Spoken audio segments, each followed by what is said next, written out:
में 26 इनकाउंटर हुए हैं जिसमें 46 जो लोग हैं वो किलिंग हुए हैं और इस तरह के विलेज जो हैं वो नोटिस के बीच में है ही नहीं। और उसके ऊपर बातचीत करने के लिए मेरे साथ इस वक्त सोशल एक्टिविस्ट सुरजीत सिंह ठाकुर, जिनको आप हर जगह सोशल मीडिया के ऊपर देखते रहते हैं, गरीब लोगों की आवाज़ बनकर ये सड़क के बीच आ जाते हैं। आज इनसे जानने की कोशिश करेंगे कि आज आप सड़क पे आए, कैसा लग रहा है आपको? थोड़ा कैमरा मैन करीब में आए। बहुत बहुत धन्यवाद। सबसे पहले भाई साहब, पहले तो मैं क्लियर एक मैसेज देना चाहता हूँ। जो भी सिलेक्शन एक रिक्रूटमेंट जो एक रिक्रूटमेंट पॉलिसी उन्होंने बनाई SSP साहब ने या एडमिनिस्ट्रेशन ने मिलकर, तो उनके खिलाफ हैं हम। इसलिए खिलाफ हैं कि उन्होंने 4-5 सिलेक्टिव विलेज जो हमारी पूरी डिस्ट्रिक्ट में से लिए हैं। जो विक्टिम लोग थे यहाँ पर, जो हमारा एरिया है, खासकर सब डिस्ट्रिक्ट की अगर मैं बात करूँ, तो ऐसा कोई गांव नहीं है जहाँ पर हमारे लोग इस मिलिटेंसी के विक्टिम नहीं हैं। दूसरी बात ये है कि जो एज रिलैक्सेशन का बहुत बड़ा मुद्दा है। आज हमारे नौजवान जो हैं ओवर एज हो रहे हैं। ओवर एज 18 से उन्होंने 28 साल की उम्र रखी है, लेकिन ये हमें मंजूर नहीं है। इसलिए मंजूर नहीं है कि हमारे जो नौजवान PG करके घरों में बैठे हुए हैं या MA करके घरों में बैठे हों, उनके लिए जो रिलैक्सेशन 35 साल तक कम से कम दी जानी चाहिए। मैं तो कहता हूँ कि अगर बाकी लोगों को 40 देते थे पहले SPOs में, तो 40 होनी चाहिए। आज हमारे नौजवानों के साथ इस तरह की गुंडागर्दी क्यों हो रही है? आज सिलेक्टिव विलेज जो उन्होंने प्रपोज किए हैं, उनके खिलाफ हम धरने पर उतरे हुए हैं। हम क्लियर मैसेज एडमिनिस्ट्रेशन को आपके चैनल के माध्यम से देना चाहते हैं कि हमारे नौजवानों के साथ जस्टिस किया जाए, इस रिक्रूटमेंट को रोल बैक किया जाए और पूरी डिस्ट्रिक्ट में से लोग जो है हमारे नौजवान लिए जाए। जो फॉल करता है, जो क्राइटेरिया में आता है, उसे लें, क्योंकि आपकी पॉलिसी जो बनी है उनके ऊपर आपने काम करना है। लेकिन आप ये भी नहीं तो कर सकते। कंडी जो है एक बहुत बड़ा हब था मिलिटेंसी का। अभी आपको पता कितने लोग शहीद हुए। अभी उसके बाद कालाकोट में कितने नौजवान हमारे शहीद हुए। उसके बाद हमारे लोग कितने शहीद हुए। उसके बाद गुंडा में क्या हुआ।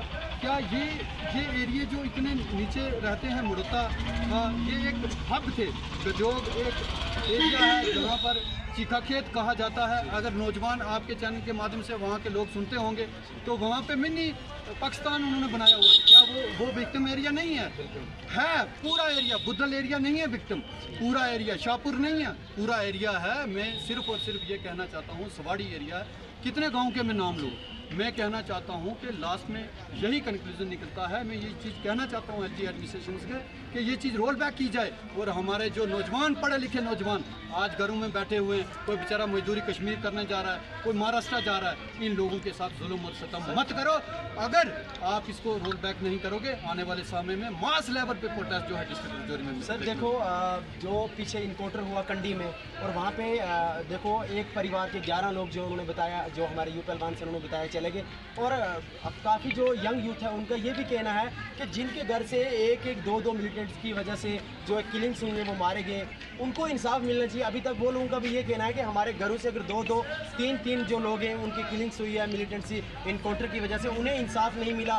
कोई BSF में नहीं, CRPF में नहीं, कोई इंडियन आर्मी में कोई भी उनको मिली। आज देखिए, ये इन्वेस्टिगेशन का विषय रहेगा। इसके ऊपर मैं टिप्पणी इसलिए नहीं करूँगा क्योंकि आज हमारा जो मोटिव है नौजवानों का है। ये एक बड़े लेवल की LG तक इस बात को, दिल्ली तक इस बात को पता है कि क्या हुआ वहाँ पर। इन्वेस्टिगेशन का विषय है, एजेंसियों का विषय है। अगर मैं तो यही कहता हूँ कि हमारे जो लोग भी विक्टिम हैं उनको इंसाफ मिलना चाहिए। ये अगर इंसाफ नहीं मिलेंगे तो लोगों को जो है भरोसा उठ जाता है। मैं इंसाफ की गुहार लगाता हूँ। अगर आपने ये क्वेश्चन किया, तो अगर जो नौजवान जो इस हादसे में विक्टिम हुए हैं उनको अगर जस्टिस मिलेगा तो इससे बेहतर और क्या कदम होगा। ये तो जस्टिस में जो देखो कंडी में इनकाउंटर हुआ उसका तो नाम ही नहीं है नोटिस। बिल्कुल वो नहीं है। उसी लिए तो हम पूरे एक कंडी की बात नहीं कर रहे हैं, हम पूरी डिस्ट्रिक्ट की बात कर रहे हैं। उसके बाद पूरी राजौरी, पुंछ डिस्ट्रिक्ट की भी हम बात कर रहे हैं कि जो लोग, जो गांव भी हैं, जितने गांव में जिस तरह से पहले पॉलिसीज बनती थी कि हर गांव से लोग लिए जाते थे, उसी तरह से हमारे नौजवान लिए जाएं। अन्यथा हम लोग दोबारा से हम सड़कों पे आपको कुछ दिनों के बाद मिलने वाले हैं। जी नाज़रीन किरामी, ये आप देख रहे थे जम्मू राइजिंग न्यूज़। और इस वक्त ये लोग एहतजाज पे खड़े हैं ताकि आए रोज़ हमारा ये हक बनता है, इंसाफ की जो बात है उसको लेकर हम हर वक्त जो है इन लोगों की आवाज़ को उठाते हैं ताकि इन लोगों की जो आवाज़ है जो आला सतह तक पहुँच सके और SSP अमृतपाल द्वारा जो भी नोटिस निकाला गया है उसे जो है वो कैंसिल करना पड़ेगा। इन लोगों का कहना, ये हमारा कहना नहीं है और हमारे ये हक है कि हम कहीं दूर दराज से भी चल के इन लोगों की जो आवाज़ है इसको आला सतह तक पहुँचा सके ताकि आने वाले वक्त में आए रोज़ हमारे जिस तरह से नौजवान बेरोज़गार हैं, काफ़ी बेरोज़गारी और बेरोज़गारी नोटिस जितने भी निकलते हैं उसमें जहाँ पे इनकाउंटर होता है और वहाँ का नाम ही नहीं होता। फिलहाल आप जुड़े रहें जम्मू राइजिंग न्यूज़ चैनल के साथ। मैं हूँ आपका मेज़बान तारिक नवाज़। अल्लाह हाफ़िज़।